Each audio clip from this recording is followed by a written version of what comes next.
Let's discuss the communication present level.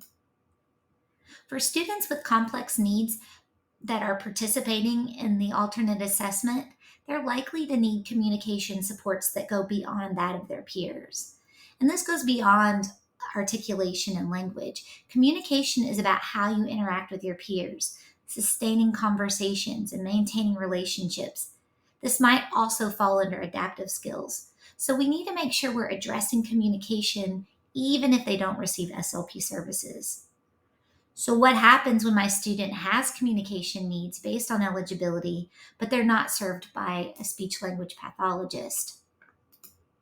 We address the communication need in the communication present level and develop program supports. Remember, it's the responsibility of all classroom teachers and staff who work with a student to address any communication needs that impact their education.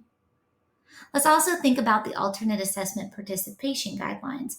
Well, not all students with complex needs have communication needs, most of them do.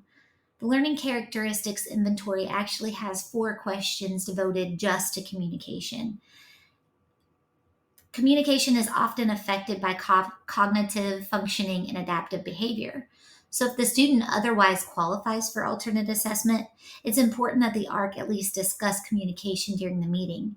If the committee decides that the student is commiserate with same age peers in communication, make sure to document the discussion in the conference summary. However, if the student has autism, communication must be addressed in the present levels of performance. Read the following questions. In what way do they resonate with you? What other questions would be important to ask? How does the student communicate basic wants and needs? What is the student's primary mode of communication? What might the student be communicating through behavior? Other questions we might ask are there feeding and swallowing concerns? Does the student require assistive technology to communicate? If the student uses behavior to communicate, what function does the behavior serve? What promotes intentional communication? If the student qualifies for alternate assessment, is there a communication plan in place?